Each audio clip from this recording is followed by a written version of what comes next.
Buenos días a todos y todas. Bueno, eh, Carmen y Irene, creo que vamos dando ya apertura. Ujú. Bueno, bienvenidas, bienvenidos, bienvenidas a todas y gracias por estar en este espacio de conversatorio. Muchas gracias por su tiempo y por el interés. Bueno, el webinario en el que nos encontramos lo hemos denominado Mujeres, Cambio Climático y el Acuerdo de Escazú.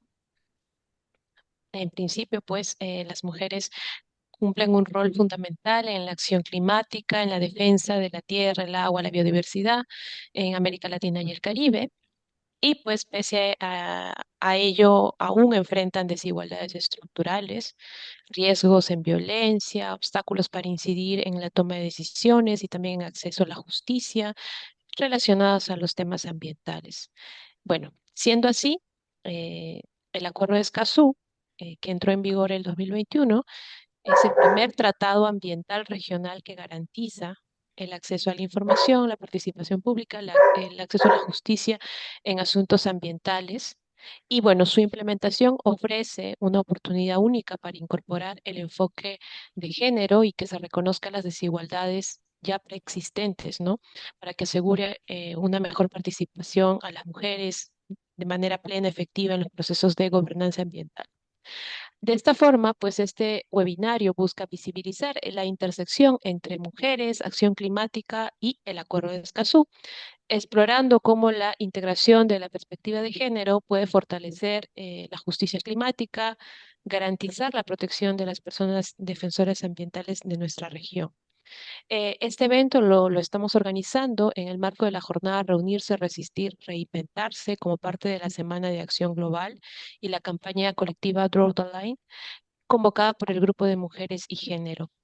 En ese sentido, pues recibo un cordial saludo de las integrantes que nos encontramos aquí. Somos miembros de la red Escazú Ahora y bueno, voy a pasar también a presentarlas. Sin embargo, quiero mencionar antes un poco los objetivos que tenemos como parte de este conversatorio. En principio, analizar el rol de las mujeres en la acción climática y su vínculo con la defensa ambiental, reflexionar respecto al Acuerdo de Escazú como una herramienta para garantizar derechos con perspectiva de género y también ver cuáles han sido estos avances y desafíos para la incorporación de la perspectiva de género en la implementación del Acuerdo de Escazú. En ese sentido, pues, tenemos a unas grandes panelistas. Contamos con la participación de Irene Murillo. Ella es representante electa del público del Acuerdo de Escazú y nos va a hablar sobre oportunidades, retos que presenta el tratado para garantizar los derechos de las mujeres, ¿no? Como esta herramienta de justicia climática. Así también contamos con la presencia y la participación de Carmen Capriles, de Reacción Climática de La Paz, Bolivia, que es una gran experta en materias de género, cambio climático y también en el seguimiento a los tratados de corte ambiental. Nos va a contar la experiencia respecto al liderazgo de las mujeres frente a la crisis climática y también tenemos la participación de Olimpia Castillo, de la Organización Comunicación y Educación Ambiental de México, quien nos va a contar un poco cuál ha sido el proceso, los avances y desafíos para integrar la perspectiva de género en los procesos nacionales de implementación respecto al Acuerdo de Escazú. Bueno, siendo así y pues también agradeciendo la participación, también vamos a tener luego de las presentaciones un pequeño momento para intercambiar, pueden ser preguntas, comentarios, aportes de lo que hayan escuchado en el espacio. Entonces también les invitamos a sentir esa libertad luego de la presentación de las ponentes. Bueno, damos inicio, bienvenida Irene Murillo y pues te escuchamos para que nos puedas también profundizar con todo el expertise que cuentas. Muchas gracias. Adelante. Hola, muy buenos días a todas las personas que se nos han unido el día de hoy. Es un gusto ver tanta gente. Eh, y bueno, muchas gracias, Janela. ¿Cuánto tiempo tengo?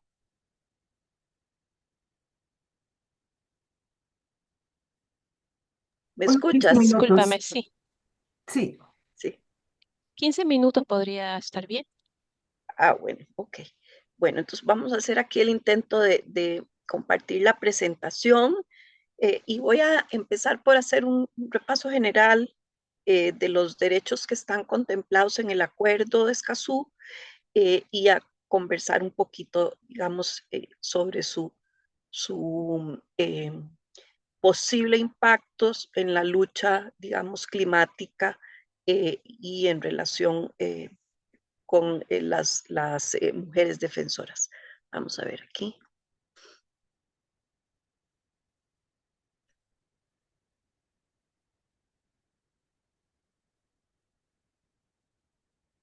Bueno, creo que debería verse. Sí, se ve perfecto. Ok, sí se ve en modo de presentación. No todavía. Tienes que poner Mm, un modo de presentación. ya, ok, ya. Bueno, bueno, muchas gracias. Y entonces vamos a comenzar. Voy a ponerme por acá el teléfono para no pasarme mucho del tiempo. Em, bien, unos antecedentes chiquitos, pero creo que es importante un poco para ubicar eh, de dónde es que se desarrolla el Acuerdo de Escazú. eh, y viene del principio 10 de la conferencia de Río, ¿verdad? Y el principio 10 lo que hablaba era pues de la manera más adecuada de resolver la conflictividad socioambiental o de tratar la conflictividad socioambiental. Eh, Expresaba, digamos, que la manera más efectiva de hacerlo era con la participación eh, de las personas afectadas en el nivel en el que corresponda. Eh, y para tener esa participación se requería tener o se requiere tener un acceso adecuado a la información y a los procesos judiciales.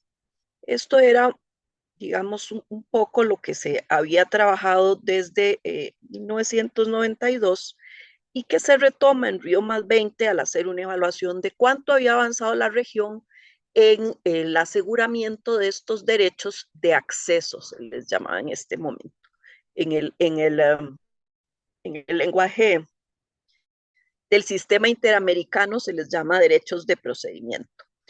Entonces, se hace una evaluación en Río Más 20 y se ve pues que realmente no ha habido un progreso y ahí es donde empieza un proceso de preparación y de negociación para finalmente lograr establecer el acuerdo. Y el acuerdo lo que tiene de importante, o una de las cosas más importantes, es que no solo se centra en estos tres derechos de acceso, sino que como es un acuerdo que se hace para América Latina y el Caribe con una visión muy clara de las situaciones y de las necesidades de la región, eh, incluye digamos, cuarto pilar sobre la protección de las personas defensoras del ambiente. Entonces, se adopta en el 2018 en Escazú, Costa Rica, y va a constituir el primer tratado de democracia ambiental para América Latina y el Caribe. Y tiene un nombre largo, ahí lo están viendo. Entra en vigor con 13 ratificaciones, creo, en abril del 2021.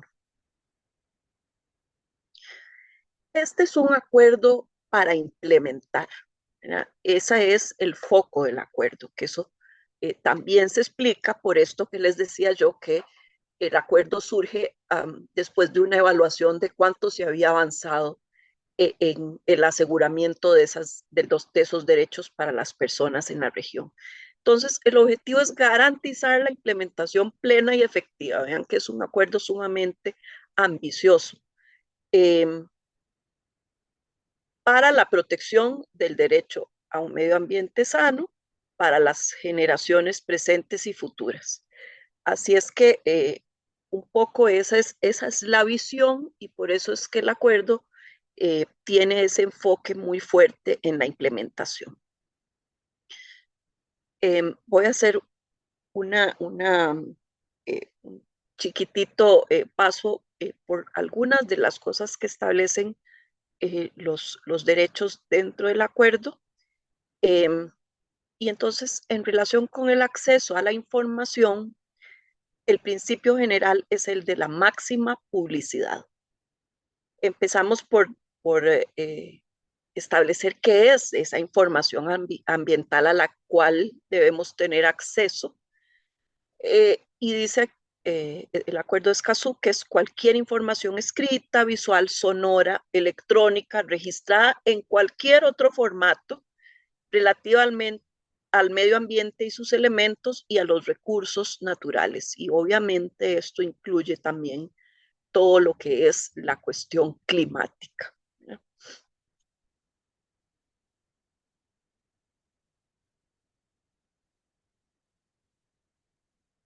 En cuanto al derecho de acceso a la participación, y aquí hay que decir que cada uno de los derechos de acceso se apoya en el anterior, es decir, no puede haber un derecho de acceso a la participación incidente, efectiva, si no se puede acceder primero a la información, ¿verdad? La participación del público en el acuerdo se divide en tres partes. Adopción de decisiones respecto de una actividad específica, es decir, proyectos, desarrollos, este, urbanizaciones, etcétera.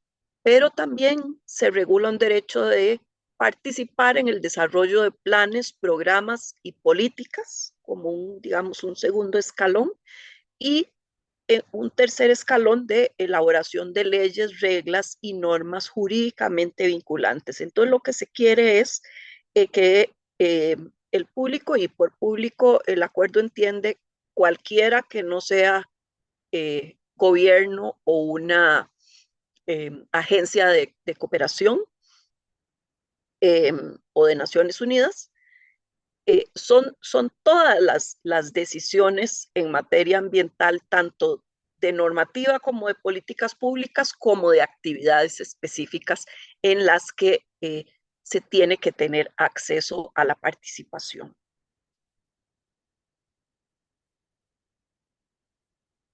En acceso a la justicia, estamos hablando, bueno, de una serie larga de cosas. Yo he puesto aquí, creo que lo que me parece más relevante para el tema eh, climático, pero con una garantía de debido proceso, estamos hablando de justicia judicial y administrativa, con una legitimación amplia, eso es decir, que haya pocos requisitos para poder accionar, ¿verdad? No hay que ser específicamente la persona dañada, sino que debe haber un amplio acceso. Eh, que los órganos que reciban estas gestiones tienen que ser órganos que tengan acceso a conocimiento especializado. El acuerdo no habla de una jurisdicción especializada ambiental y climática, pero sí dice, tienen que saber, ¿verdad? Entonces esto nos lleva, digamos, a unas obligaciones de capacitación, etcétera. Eliminar barreras para el acceso a la justicia, y aquí vamos a ver con Olimpia más adelante que se está trabajando en, en una guía para precisamente atender el tema de género, y este es uno de los grandes temas, las barreras para el acceso a la justicia, y que se tiene que tener medidas a favor de las poblaciones en situación de vulnerabilidad. Eh, ok, llegamos a esta cuarta parte que yo creo que es de mucho interés, que es la que habla de la protección de las personas defensoras. Eh, aquí también la ambición es alta. ¿Por qué? Porque lo que se busca nuevamente es... Ok.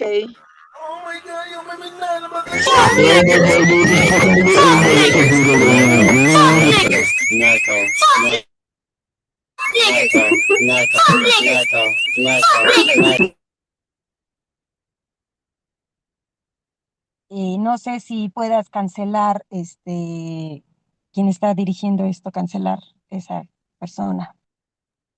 Sí, creo que ya lo hemos cancelado.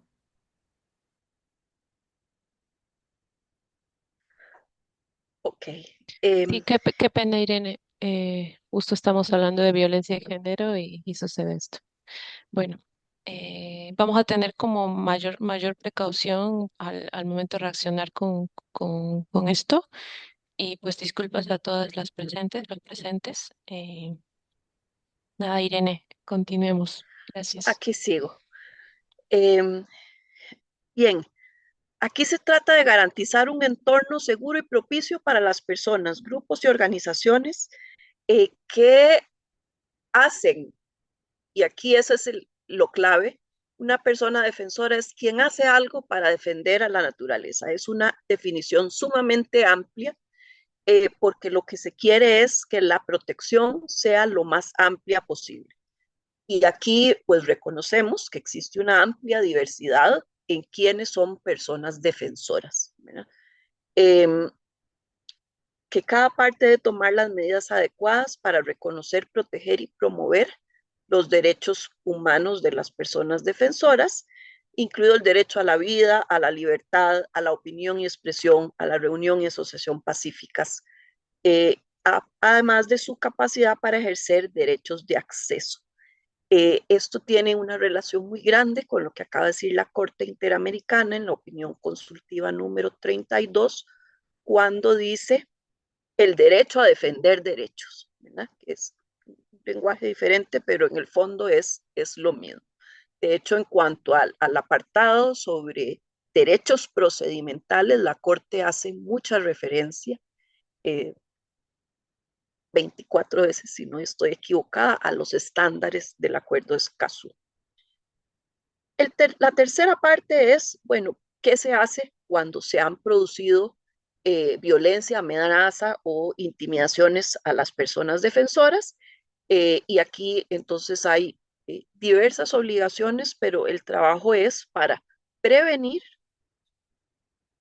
pero también para investigar y sancionar, porque hay niveles altos de impunidad.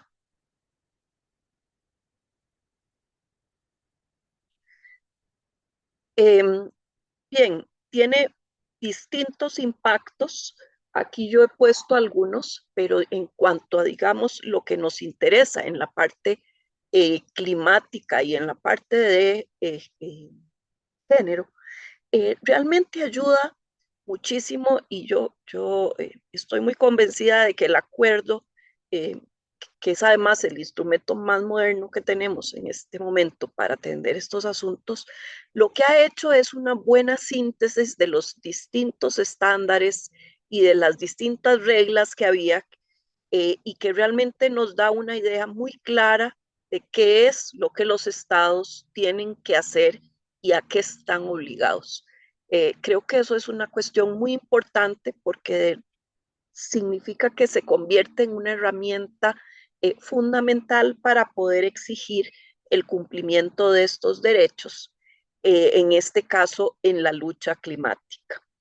Eh, Esto ha sido un proceso de construcción y creo que ya esto es una herramienta bien concreta y bien útil. Ahora, ¿para quién aplica el Acuerdo Escazú? Porque todavía es un acuerdo muy joven y realmente tenemos hoy 18 estados parte. Eh, Estamos prácticamente mitad y mitad América Latina y mitad Caribe. Y bueno, aquí la idea es ir también creando capacidades y viendo avances en los estados que no son parte para que poco a poco se vayan incorporando. Entonces, ha tenido impactos interesantes en el sentido de que, por ejemplo, los estándares se han utilizado en Guatemala para una nueva política de protección a las personas defensoras y así, ¿verdad? En varios lugares, a pesar de que todavía no son estados parte. Bueno, sí, esto es sobre el proceso del acuerdo. El acuerdo ha estado trabajando a nivel regional en establecer su arquitectura institucional, sus procesos de gobernanza, en los que siempre hay gran énfasis en la participación del público, y se ha estado enfocando en temas relevantes para la región, Por ejemplo, el tema de defensores, donde se aprobó en la última conferencia de las partes un plan de acción para las personas defensoras, pero también se aprobó una decisión eh, que tiene varias, digamos, aristas distintas, que ahora les va a comentar Olimpia, eh, para lograr la incorporación de la perspectiva de género en todo el proceso de implementación del acuerdo. Así es que, digamos que está teniendo un avance bien sólido el proceso regional al lado del proceso por intentar y estimular la incorporación de más partes, pues está abierto a 33 partes, así es que a ver, apenas vamos pasando la mitad ahorita de los estados que podrían ser parte. Eh, y bueno, creo que yo los voy dejando por aquí para que tengamos más espacio de conversar después. Tal vez nada más, ahí les dejo un link para que puedan encontrar información sobre el acuerdo. El acuerdo tiene una plataforma de información que se llama el Mecanismo Público Regional, al que les invito a sumarse. Es muy fácil inscribirse, es muy rapidito y se recibe regularmente toda la información. Creo que yo dejo mi intervención por aquí y les agradezco mucho. Muchas gracias, Irene, por este contexto, darnos los antecedentes, los avances también un poco de lo que se ha venido dando.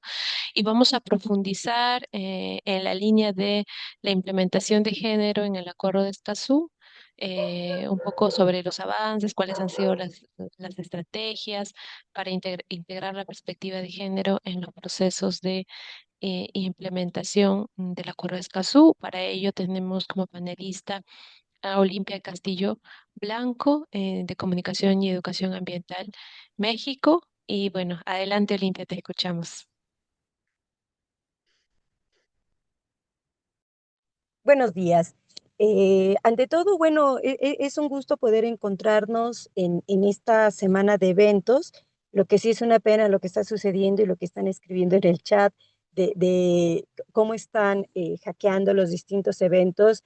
Y creo que esto es una muestra de que si bien las personas, organizaciones, grupos, incluso las instancias internacionales han buscado de qué manera se atienden estas cuestiones de violencia, siguen persistiendo y seguirán persistiendo por muchos años esta problemática de la violencia hacia las mujeres en todos los niveles y lo estamos viendo aún en el nivel tecnológico. Bien, una vez que Irene ya nos puso en todo lo que es el contexto del Acuerdo de Escazú, yo quiero platicar lo que nosotras como colegas que hemos venido trabajando ya desde hace varios años, la red regional Escazú ahora, pues empezamos a trabajar desde las etapas de preparación y de negociación del acuerdo y hemos continuado en este proceso de avanzar hacia la ratificación, adhesión, implementación del acuerdo en toda la región. Y más o menos por ahí de 2019, en este proceso, quiero ser enfática en la fecha para que se den cuenta que 2019 fue 2 años antes de que el acuerdo entrara en vigor, cuando nosotras empezamos a señalar esta importancia de que el acuerdo de Escazú tuviera una visión específica sobre los derechos de las mujeres, que se atendiera de manera puntual el hecho de que no estamos partiendo desde el mismo piso las mujeres y el resto de la sociedad. Por supuesto que las comunidades indígenas, las juventudes, las poblaciones rurales tendrán también estos otros señalamientos y por eso, bueno, el Acuerdo de Escazú tendríamos que verlo con esta perspectiva de la interseccionalidad, donde le vamos sumando capas a los retos y a las brechas que se van enfrentando. Entonces nosotros empezamos a señalar esta idea de que acceder a la información no es igual cuando tú presentas una solicitud y eres una mujer, porque tu solicitud ya va el nombre de una mujer, a cuando la solicita un hombre. Dicho por propias compañeras indígenas, yo tuve que pedirle a un compañero varón que presentara la solicitud a la municipalidad para que le respondieran, porque a ella jamás le respondieron.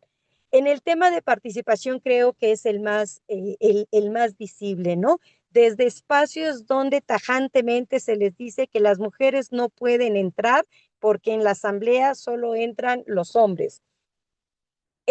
Pueden entrar, pero pues están sentadas hasta atrás y ellas no tienen derecho a levantar la voz y opinar. O si opinan, simple y sencillamente no se toman en cuenta lo que ellas dicen. Máxime si son compañeras jóvenes con menos razón, bajo el argumento de ellas que saben y qué experiencia tienen, y entonces se les limita la participación a las mujeres. Se hacen en horarios donde ellas no pueden estar presentes, porque el otro tema que está adquiriendo afortunadamente bastante volumen en el concierto internacional, que es la situación de la carga de cuidados, que sigue siendo llevada principalmente por los hombros de las mujeres, ¿no? Entonces, cuando una mujer tiene que atender primero todas las labores del hogar, tiene que hacerse cargo de las personas enfermas, las personas ancianas, atender de manera directa a las infancias, todo esto les limita a ellas la oportunidad de participar en los espacios donde se están resolviendo y donde se están tomando las decisiones. Entonces, esto limita de manera indirecta, pero con resultados directos, la participación de las mujeres. En acceso a la justicia, pues indudablemente tenemos más barreras, en primera por el desconocimiento de los derechos. No todas las mujeres conocemos a qué derechos tenemos o podemos accesar, cómo podemos exigir este cumplimiento, cómo hacer una denuncia, a qué autoridades nos tenemos que dirigir. Y la barrera tecnológica sigue siendo muy grande para las mujeres rurales, para las mujeres en zonas periurbanas, que no tienen acceso a poder decir, aquí vengo y meto una denuncia. Y por supuesto, la situación de las compañeras que son defensoras, ellas tienen unos retos más grandes, la violencia sexual, la estigmatización comunitaria, son situaciones que principalmente les afecta a las mujeres que son defensoras. Y bueno, cuando hablamos del fortalecimiento de capacidades, el Acuerdo de Escazú ha ido señalando, ¿no? Hay que capacitar a las funcionarias y funcionarios en los derechos de acceso, en los aspectos legales, pero ahí tendríamos que añadir también capacitar en cómo deben atender las solicitudes de mujeres, cómo deben atender cuando una mujer va a presentar una denuncia para exigir justicia, o cómo se le debe de dar una atención preferencial a una mujer defensora que ha sido violentada. Y todo esto nosotros lo empezamos a señalar. A ver, el Acuerdo de Escazú debería de tener también un plan de acción de género, como lo tienen la Convención de Biodiversidad, la Convención de Cambio Climático, y por eso nosotras empezamos desde la primera y sobre todo en la segunda COP a levantar la mano y decir, se necesita un plan de acción de género. No se logró, pero sí vemos como un avance interesante esta decisión de género que se emitió en la tercera conferencia de las partes, donde se señala de manera puntual que los estados parte deberán implementar el Acuerdo de Escazú con una perspectiva de género. Eso suena bastante bien porque ya es una exigencia para los 18 estados parte. Lo que nos preocupó a nosotras como colegas fue que cómo traducimos la implementación con perspectiva de género. Hemos conocido algunas experiencias bastante desagradables donde la implementación con perspectiva de género se limita exclusivamente a señalar a las compañeras, darles algún regalito, algún reconocimiento, incluso lo dicen, para celebrar el 8 de marzo. Entonces, consideramos que debería haber unos lineamientos más puntuales para que los gobiernos tengan una claridad sobre cómo se debe implementar el acuerdo de Escazú con perspectiva de género. Hacia la tercera conferencia de las partes, entonces promovimos una carta, difundimos una carta dirigida a la titular de ONU Mujeres solicitándole que se construyeran unos lineamientos para los gobiernos que fueran señalando de manera puntual cómo se debe de implementar el acuerdo de Escazú con perspectiva de género. Debo de reconocer que fueron escuchadas las voces de todas las compañeras y organizaciones que firmamos esa carta y precisamente en la tercera COP del Acuerdo de Escazú que tuvo lugar en Santiago el año pasado, en el 2024, se aceptó nuestra propuesta. ONU Mujeres dijo que se nos apoyaría la construcción de estos lineamientos. De hecho, en las consultas, tanto virtual como presencial, que se realizaron, también nos movilizamos para hacer una difusión de esta consulta y pues ahorita están en la etapa final de la construcción de estos lineamientos que se espera los van a entregar en la cuarta conferencia de las partes que tendría lugar en abril del 2026. Aquí lo que seguirá entonces, bueno, una vez que estos lineamientos salgan publicados, que aplicarían principalmente para los estados parte, pues la exigencia, bueno, yo creo que antes la difusión de estos lineamientos, que nuestros gobiernos realmente acaten la implementación del acuerdo de Escazú con atendiendo a estos lineamientos, porque de manera puntual se está buscando que especifiquen, a ver, qué hacer para que las mujeres realmente puedan acceder a la información, qué hacer para que la participación no se les limite, qué hacer para que puedan acceder a la justicia y más importante, qué hacer para atender las demandas de las mujeres defensoras bajo esta perspectiva de género. Entonces, pues le tenemos muchas esperanzas, mucha ilusión a conocer la versión final de estos lineamientos que serán entregados en la COP y esperamos que esto sea útil para que todas las compañeras podamos acceder plenamente a nuestro derecho de acceso a la información, la participación y la justicia en asuntos ambientales en el marco señalados en el Acuerdo de Escazú.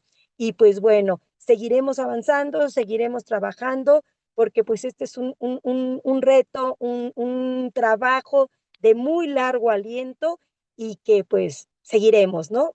Gracias. Muchas gracias, Olimpia, por el recuento del proceso y la iniciativa, porque creo que es muy importante la unión de las mujeres y la sociedad civil, que este logro pues es de todas, ¿no? De las que han estado al frente de ese proceso. Y qué bueno también contar en este panel con personas que han estado liderando el proceso. Eh, Veo una manito levantada, más bien quería, Carla Priego, quizás pedirte que al término de la presentación de Carmen, que es la que continúa, podamos retomar. Yo estoy tomando nota de tu participación en el espacio para hacer comentarios o preguntas. De momento, vamos a pasar a la presentación de Carmen y luego retomamos la participación. Bueno, Carmen nos va a contar sobre los procesos de liderazgo de mujeres frente a la crisis climática desde su experiencia, ¿no? Y la importancia del rol de las mujeres en la defensa de los derechos ambientales. Carmen Capriles, ella es de Reacción Climática de La Paz, Bolivia. Adelante, te escuchamos. Hola, muy buenos días a todos. Muchas gracias por estar acá. Quiero empezar mi presentación compartiendo esta diapositiva. Espero que todos lo vean y hablar un poco de por qué el Acuerdo de Escazú es tan importante para nosotros. Estos son los líderes asesinados el 2022. Hemos tenido 215 líderes y defensores de derechos asesinados.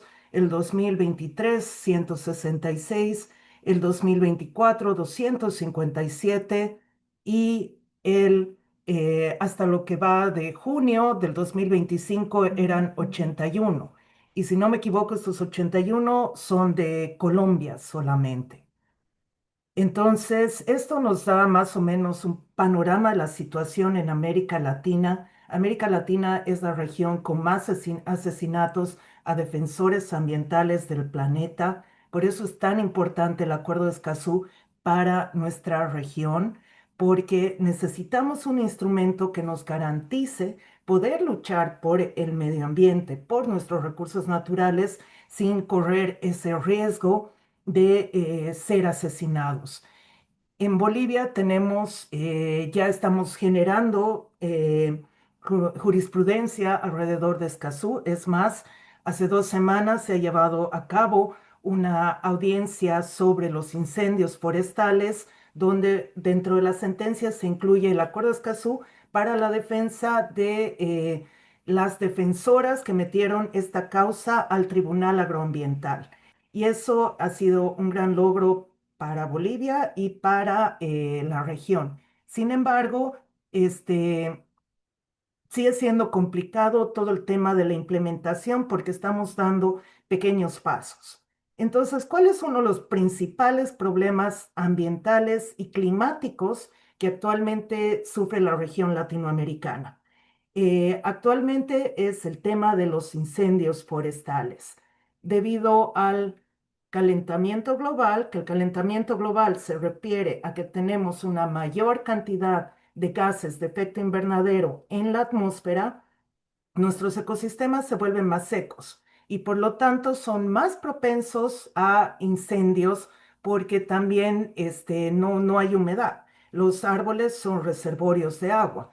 Entonces, cuanto más adentro estás dentro del continente, cuanto más vegetación hay, es mejor porque se mantiene más húmedo y eso controla el clima. Sin embargo, cuando hay deforestación, especialmente de la Amazonía, no solamente perdemos estos reservorios de agua, sino que todos estos árboles se convierten en carbón negro, o sea, el humo que ustedes han visto.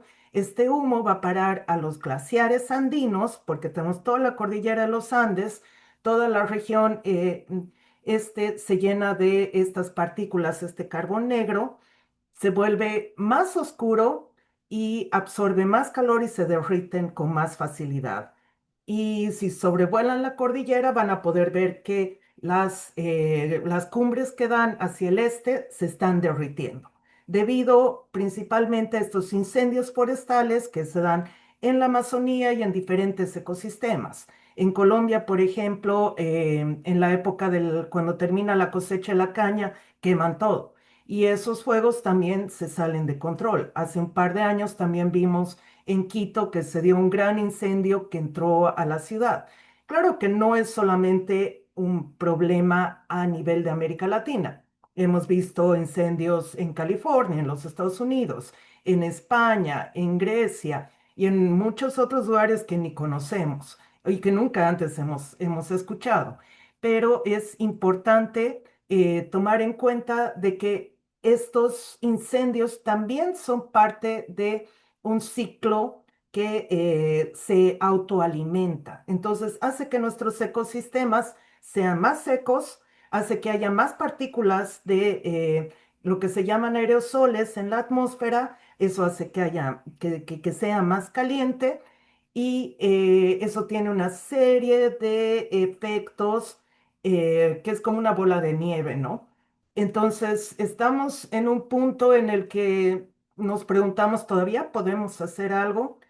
Y en ese sentido, especialmente en América Latina, en las áreas rurales, tenemos que hablar de cuál es el impacto que esto está teniendo en nuestras comunidades.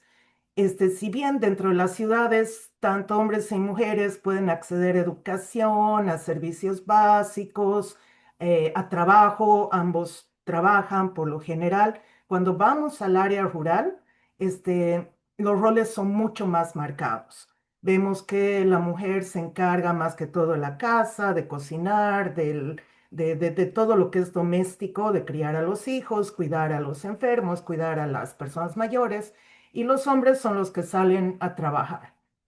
Cuando un desastre natural impacta, sea una inundación, una sequía, un desastre más grande como eh, se derrumba, un derrumbe o el tema de las mismas inundaciones, lo que afecta es la casa y siendo que las mujeres, ese es donde la mayoría de su rol se da, se ven mucho más afectadas que los hombres cuyo rol es más hacia afuera.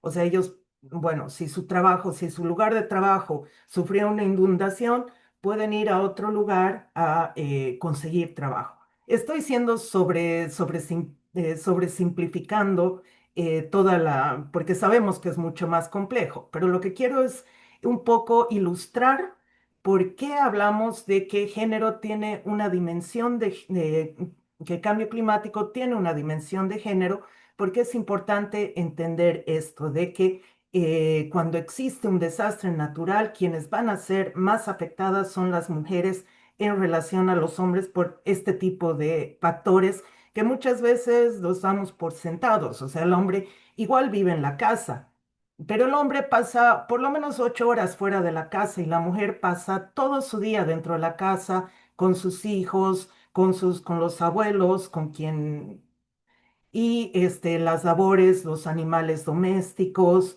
Y cuando ocurre uno de estos desastres, es ella la que tiene que velar porque los animales no se mueran, porque los niños estén a salvo, porque los niños tengan que comer y demás.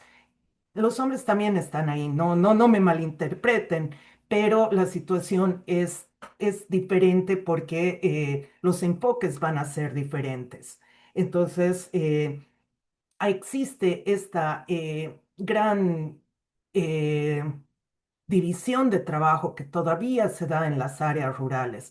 Y en muchos casos, lo que también hemos visto es de que el hombre deja a las mujeres en el área rural, el hombre tiende a ser el que va a migrar más a las ciudades intermedias o a las ciudades grandes, dejando atrás a la mujer porque ella tiene que cuidarse los terrenos, porque si no, cualquiera puede entrarse a tu terreno, a tu casa, hacer una ocupación, etcétera, etcétera. Muchos de estos hombres no vuelven a sus comunidades y ahí ocurre todo un proceso de migración que tampoco, que lo damos por sentado y no lo estamos analizando ni estudiando. Y esto pasa en casi toda América Latina, con diferentes nombres, con diferentes dinámicas, pero esto está produciendo una feminización del área rural, donde las que se quedan son las mujeres, los hombres migran y ellas en ese sentido están mucho más vulnerables hacia los diferentes impactos del cambio climático. Por eso es que es tan importante tomar en cuenta esta dimensión de género. Y dado que ellas son las que están en las comunidades, muchas están tomando el liderazgo para poder ser parte principalmente de la toma de decisiones. Hablamos de información, hablamos de participación en toma de decisiones y hablamos de justicia o reparación ambiental en el Acuerdo de Escazú. Y de ahí ya podemos empezar a ver lo que es justicia climática, ¿no? Entonces, en estos aspectos, es importante que especialmente las mujeres que se quedan dentro de la comunidad puedan tener sus derechos garantizados para esta lucha en contra de capitales extranjeros que vienen, quieren instalarse, quieren poner, hacer carreteras, quieren poner fábricas, quieren poner plantas y que las poblaciones locales no están enteradas o quieren hacer minería.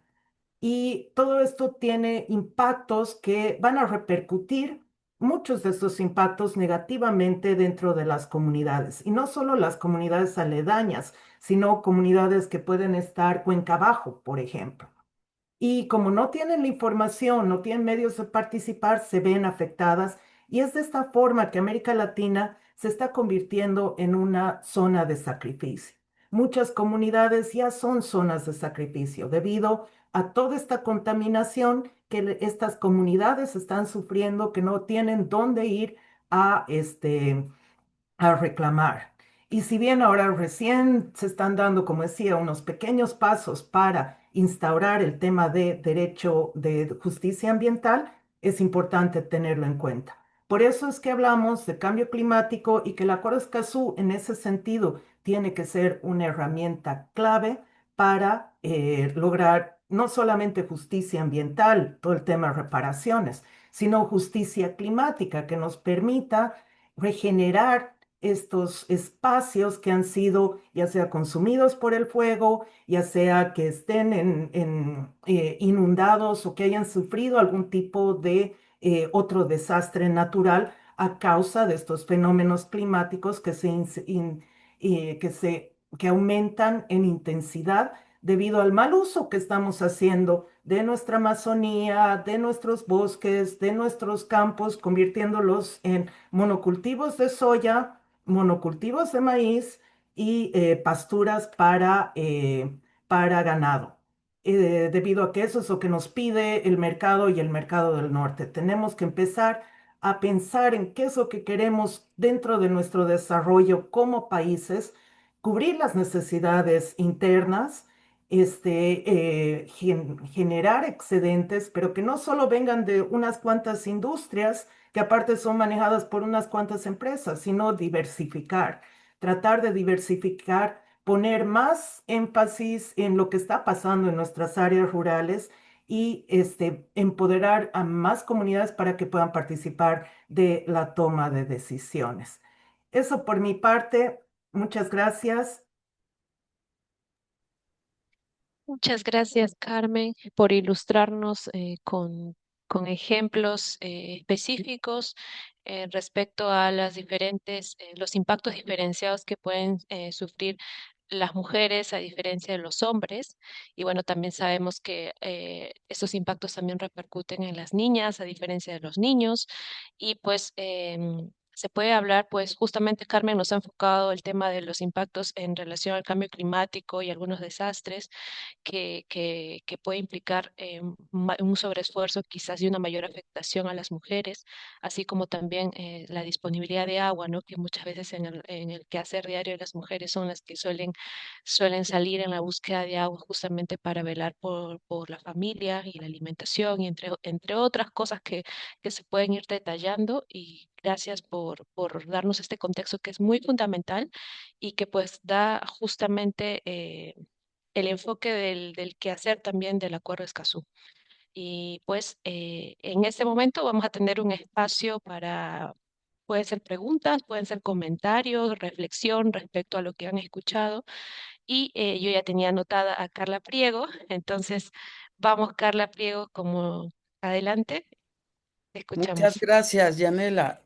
Saludos a dar a Denise, sobre todo, con quien he tenido el privilegio de colaborar en algunas cosas de transición energética justa. Bueno, yo soy Carla Priego, soy la coordinadora de la iniciativa ecofeminaria Mujeres Defensoras por Escazú y si me permiten, sí me gustaría hacer un recuento, sobre todo que abone, ¿verdad? También una posición crítica y, ¿por qué no autocrítica? Sobre la participación de las mujeres en este proceso de Escazú. Quiero decirles que nosotras fuimos la única organización que planteamos un posicionamiento de género y Escazú en la primera COP.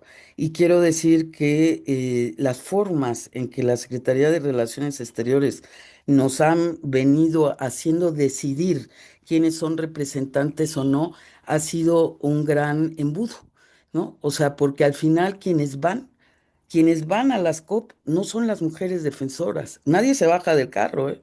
Nadie se baja del avión para darles un espacio a las compañeras, ¿no? Todo el mundo se ha hecho esto un espacio de ONGs con recursos y no para las mujeres de base comunitaria. Hemos estado desde el primer momento aportando, compañeras, y estamos muy cansadas, estamos desgastadas. ¿Saben por qué? Porque no vemos que nada se mueva. ¿verdad? Más allá de los lineamientos, de los que nos pide CEPAL, y hemos mandado información, y todo esto, como ya lo comentaron, en condiciones de supervivencia, que implica trabajo no remunerado para las compañeras, esta participación. Entonces, lo que yo creo, compas, es que no podemos seguir así.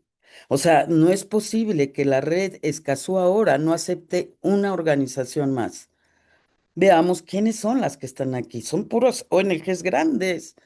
Entonces, estamos cayendo en la subrepresentación, compañeras, de las mujeres que realmente se arriesgan, corren riesgo su vida y su integración física, mental y espiritual y emocional. Nadie, incluso las propias compañeras que se votaron como representantes del público, han tenido una visión crítica de este punto que hemos dicho y señalado en varios espacios. Yo esperaría que esa guía, ¿verdad?, que se menciona, se hiciera con consulta de mujeres defensoras. Por favor, la participación no puede seguir siendo de unas cuantas, las que pueden, las que tienen dinero para ir a Escazú. No puede seguir así, porque hasta ahorita, compañeras, estamos ya cansadas. ¿Por qué? Porque no hay representación y respeto de verdad, ¿sí? Al trabajo que se ha hecho, ¿sí? No es posible que las decisiones, ¿no? Los recursos estén en dos ONGs, en dos ONGs que deciden cuando nos invitan a nosotras, que por cierto no nos han invitado más a ningún evento, ¿verdad? Entonces, ellas son las que siguen decidiendo, perdón. ¿Cómo va a ser posible que la red de Escazú Latinoamérica no acepte más organizaciones? Donde realmente estamos las mujeres defensoras muy atrás, perdónenme, pero muy atrás. Y yo sí me gustaría que tuviéramos una mirada más autocrítica, ¿sí? De qué se ha hecho y qué tanto los filtros de participación son excluyentes, son discriminatorios. ¿Sí? Entonces, sí, nosotras desde la coordinación, sí les pedimos, por favor, que nos incluyan, ¿sí? En la elaboración de la guía, porque nosotros pedíamos recursos para hacer una guía de Escazú con base comunitaria, y recursos para que las comunidades planeen sus ordenamientos ecológicos territoriales, sus planes de vida, sus planes de desarrollo con criterios de Escazú. Pero mientras no pase esto y sean dos, tres personas las que hablen por las mujeres, no vamos, estamos más bien desincentivando la participación, compañeras. Gracias. Gracias, Carla, por tus palabras, por tu reflexión. Eh, a ver, no sé si hay como más manitos levantadas. Igual creo que sí sería interesante conocer un poco cuál es este trabajo o avances que han venido también dando, desplegando desde los reps del público, representantes del público. Creo que Creo que el tema de recursos finalmente pues es una limitante muy, muy grande. Sabemos que para mujeres de base es mucho más grueso la limitación de los recursos. Y pues hoy en día más, y creo que justamente en este último año se ha acentuado mucho más eso, porque incluso a las mismas organizaciones que tienen que dar el liderazgo como CEPAL y todo también han tenido un fuerte recorte presupuestario. Y bueno, quizás por ahí a lo mejor Irene nos puede como contextualizar un poco más esto, y creo que Carmen también querías hablar, ¿verdad? Entonces vamos Irene y luego Carmen. Gracias. Bueno, muchas gracias, Yanela, y muchas gracias a Carla por los comentarios porque nos permiten un poco ahondar en el tema de cómo es como que hacemos este trabajo. Entonces aquí lo primero que tengo que decirles a todas las personas que nos acompañan hoy, y creo que esto es un error muy común, em, es que la representación electa del público tiene cero presupuesto para hacer su trabajo. Nosotros trabajamos por el acuerdo y por lugar estos objetivos comunes, creo que son comunes a todas las personas que estamos aquí, pero no recibimos ningún reconocimiento económico ni tampoco ningún presupuesto para poder hacer lo que quisiéramos hacer, que es ir más a los territorios. Entonces, esto, aunque es, digamos, una gran responsabilidad, y esto pasa mucho a veces en los esquemas de Naciones Unidas, no tiene un presupuesto que le acompañe y nosotras y nosotros pues tenemos que ver cómo hacer con los muy limitados recursos que tenemos. ¿Qué hacemos entonces? Nos acompañamos de algunas organizaciones. Yo particularmente trabajo sola, no trabajo en una organización, tampoco es que mi organización me cubra para hacer este trabajo, pero sí recibimos apoyos que nos han permitido, por lo menos en Centroamérica, en el último año, tener varios encuentros con personas defensoras en territorios indígenas o en grupos de los 5 países de Centroamérica o incluso otras reuniones incluyendo gente de otras partes de la región Mesoamérica. Y creo que así lo han hecho también mis colegas en las otras subregiones de América Latina y el Caribe. Esto con el fin un poco, varios fines, ¿no? Un poco, pues compartir la información sobre el acuerdo, pero también apoyar en la participación en las consultas distintas que se abren desde la Secretaría de Escazú. Ya para los lineamientos de género hubo 2 consultas sobre el índice y después el índice anotado y estamos esperando una tercera consulta.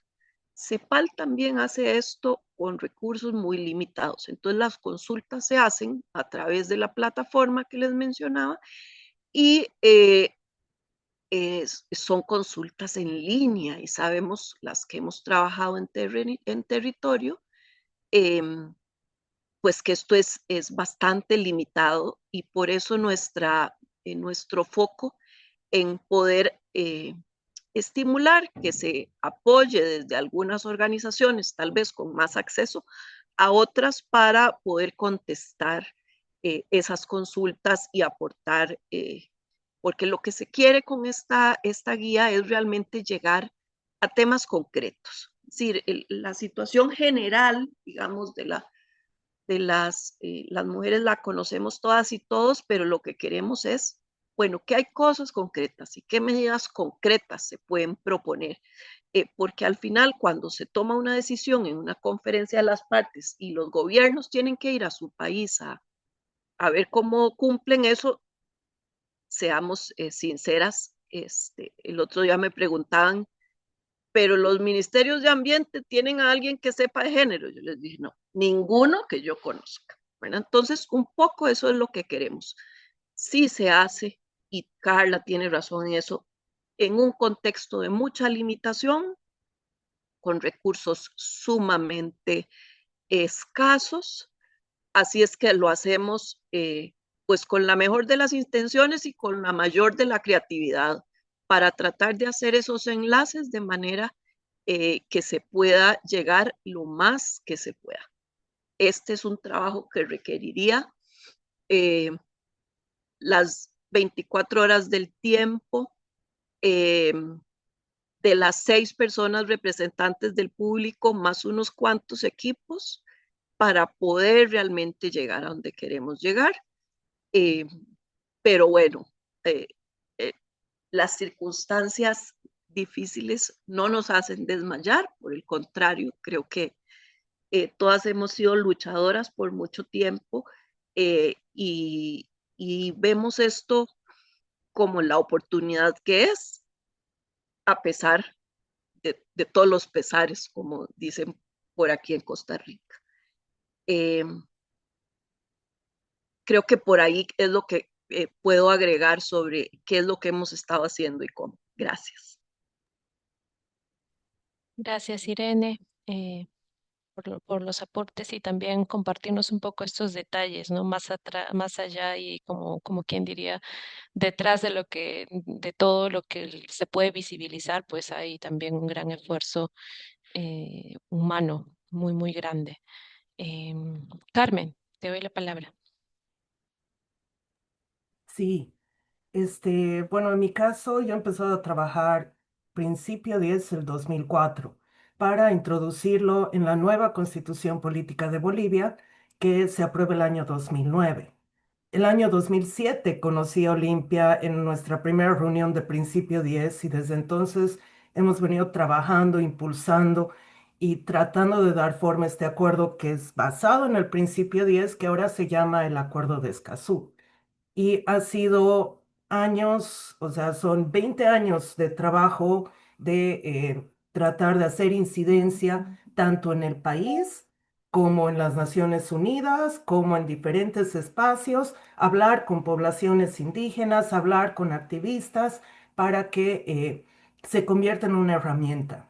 Ahora, esto, como les digo, en Bolivia ya se está generando jurisprudencia, porque ya tenemos todo este marco detrás que permite que hay un tribunal agroambiental, se ha capacitado en el Acuerdo de Escazú, y esta tiene que ser una herramienta para el defensor de base.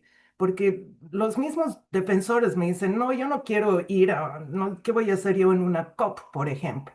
Lo que ellos quieren es tener esa herramienta para cuando vayan, que les proteja, cuando vayan a un tribunal, tengan algo que les proteja, un marco legal que les permita generar esta conciencia.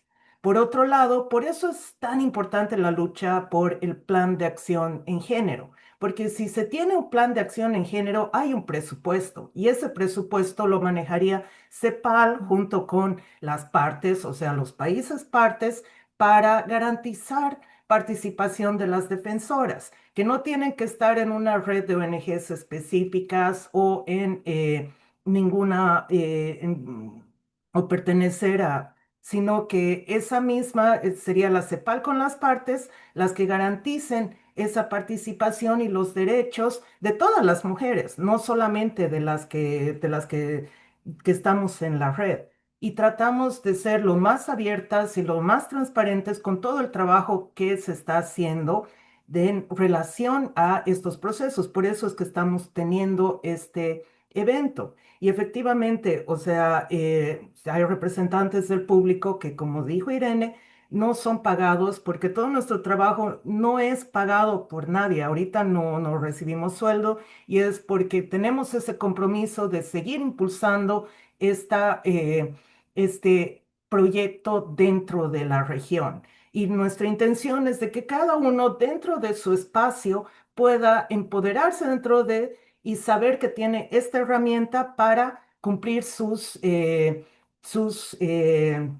luchas en territorio. Para nosotros lo principal son las luchas en territorios, pero son tantas que no podemos decidir quiénes son, cuáles luchas son las que valen la pena y cuáles no. Eso no es nuestra labor, sino que son los mismos defensores, cuanto más herramientas tengan, más batallas van a poder seguir ganando en territorio con las herramientas que tengan y dentro de tribunales a la hora de buscar justicia climática. Y esa es la intención, no es que solamente sea un grupito que maneje los temas, sino que tú puedas utilizar esto en tu territorio para su implementación y que cuando te toque ir donde las autoridades digas, Escazú garantiza que yo tenga participación aquí. Gracias. Muchas gracias, Carmen. Eh, por también darnos un poco el contexto del trabajo, incluso con personas de territorio. Bueno, nosotras también tratamos, ¿no? De que las personas de territorio se empoderen en base a este tema. Lamentablemente, pues también tenemos de la limitante que no todos los países son parte, pero creo que justamente se tiene que seguir avanzando en ese aspecto. Recordemos también que el Acuerdo de Escazú pues, es un acuerdo que lleva desde el 2021 en sí, ¿no? Entonces, y pues entre que un país no sea parte es un acuerdo joven y hay países que acaban de ratificar hace poco, Colombia es uno de ellos, entonces también ha tenido procesos de luchas y están recién en el tema de elaboración de hojas de ruta.